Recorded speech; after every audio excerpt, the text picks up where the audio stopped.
everyone, Sabrina here. Welcome back to my channel. Today I wanted to show you how I sew my 3D masks. So the pattern I use is from JapaneseSewingBooks.com. I'll go ahead and link them in the description below. And I generally wear a large, size large, fits most women I find, unless you like that really loose feeling mask, then you can go up to an extra large. But for myself, I make a size large, and for my husband, I make an extra large. And that pattern looks like this. This one is actually the 5 to 7 year old size, and this worked well for a few of my friends who had younger children who were in school and needed some masks. But I really like the shape of this pattern. I like the pointed finish that you get on the bridge of the nose. For me, that just fits a little better. And I found that you can put a nose wire in. It is not in the pattern to do that necessarily, but I just found that if I added it in during the top stitching step that it worked just fine. And the people who I made them for with the nose wire really liked them, said it helped with the fogging of their glasses. So I'm happy to add the nose wire. You just have to go a little more slowly when you do the top stitching step. But other than that, you can just sneak it in there and it's pretty easy to do.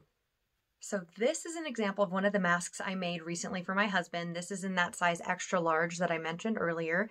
It has the pointed bridge on the nose, and then it's got the top stitching on both edges here on the top and on the bottom. And I really just love the shape of these. This one would be a bit big for me, but just to show you how they fit.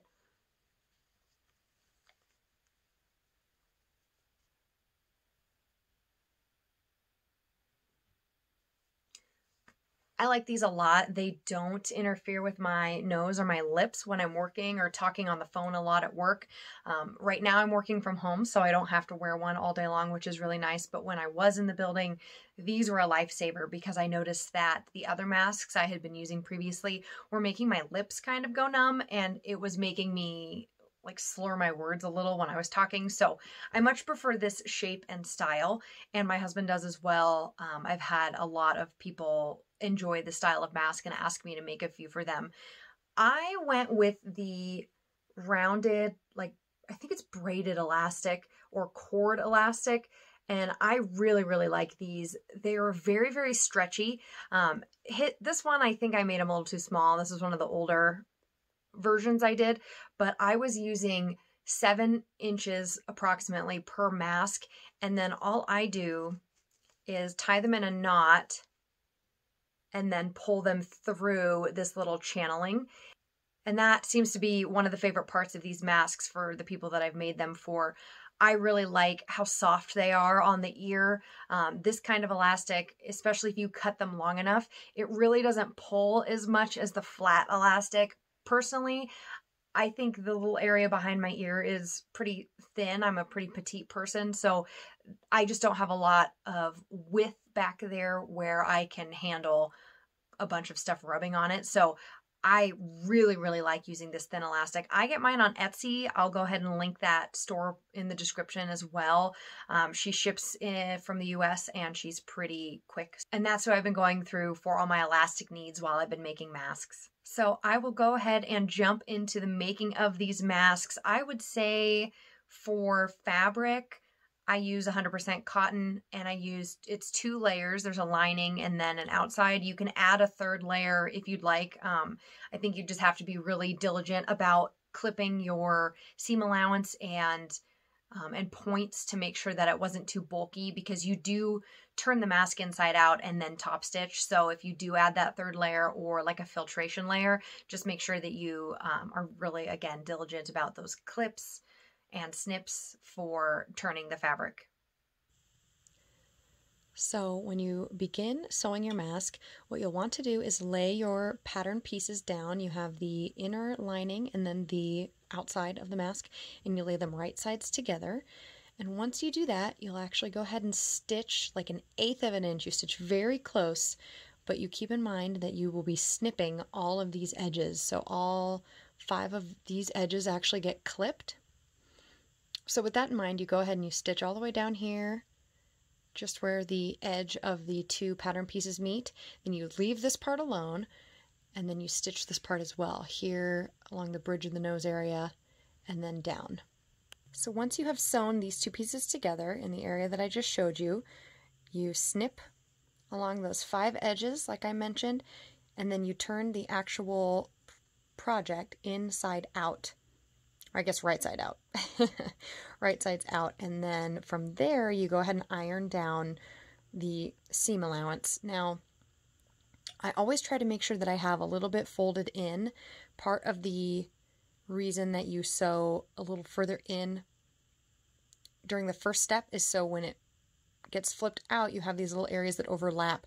This way, later on, when the pieces get rotated and folded in, you actually have a little area that is kind of finished, like a little finished seam instead of raw edges. So from here, I'm going to go ahead and top stitch the same area that you had sewn before, all the way around. Again, kind of 1/8 of an inch just on the very, very edge of the material here. And that is going to give a nice finish to your mask. It will keep the areas from folding over, similar to understitching, and it just leaves a really nice visual finish to the mask as well. At this point, now that you have your edges top stitched down, you should have something that looks like this. And then you have the rounded bridge area that's also top stitched. For that, I usually just go really slow to make sure that I can get the curve properly, and then that way it doesn't get all wiggly. But for the most part, once you've done a few, it's definitely easier as you go. So you'll have the areas here top stitched. So then the next portion is actually to run the stitch that goes horizontally along the pattern.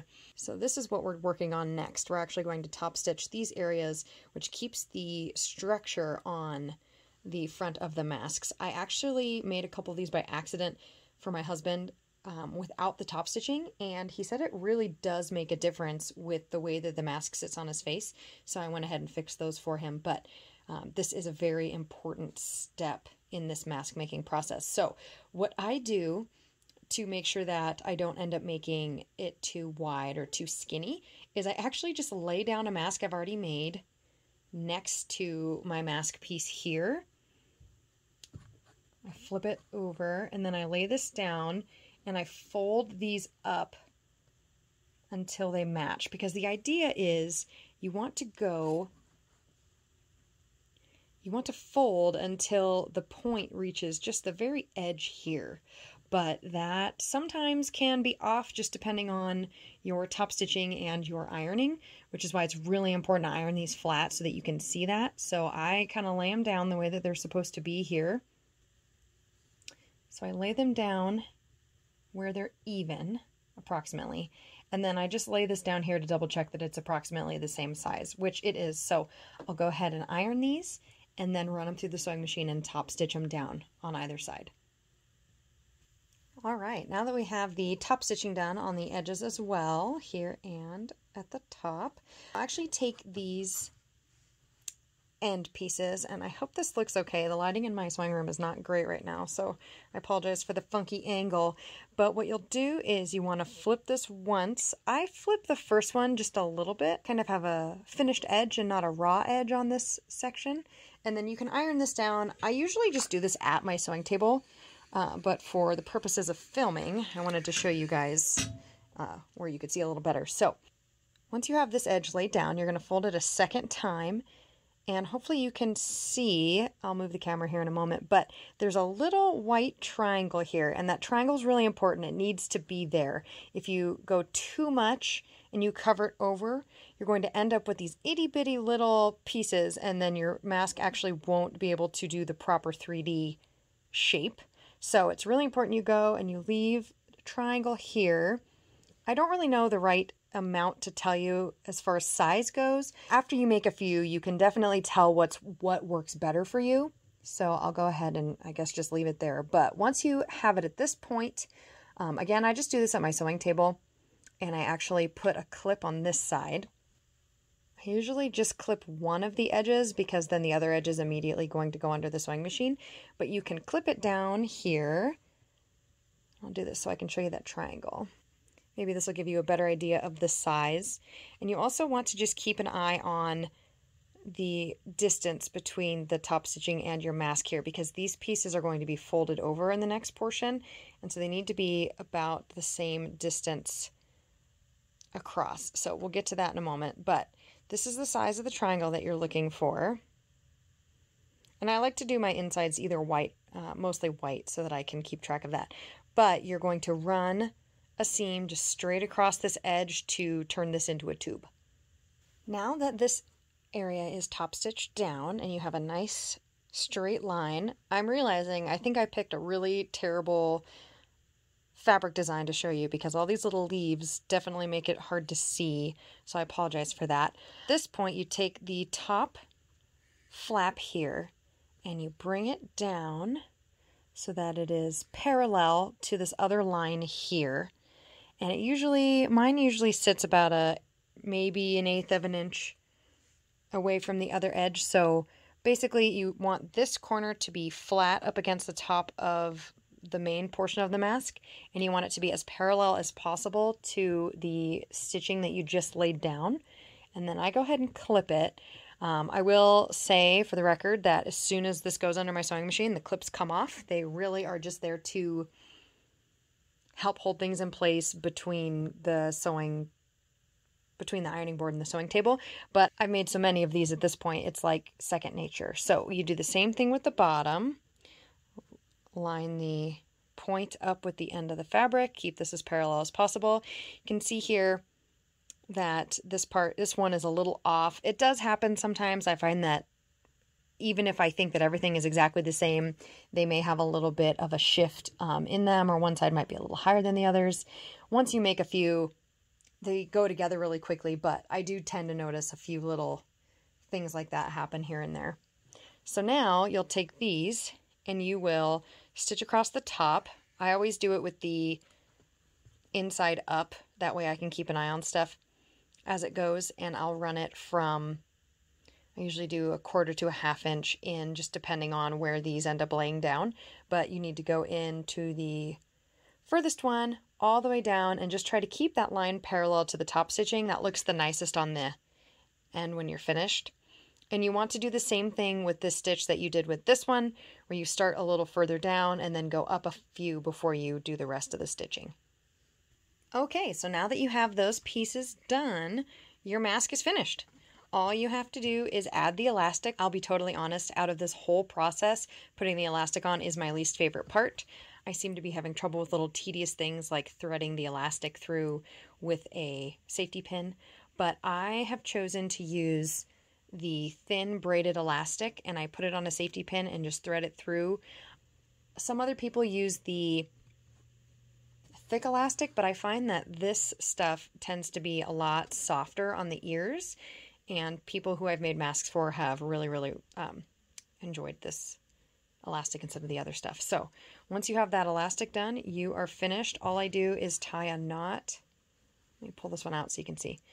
I just tie a knot in it once it's threaded through, and then I pull on the side to suck that into the tube here so that it's not bothering anybody. And then you're finished. Can't even tell where the elastic is at that point unless you feel the sides and find the knot in there. But that is a finished mask. I guess I'll show you the one I just worked on.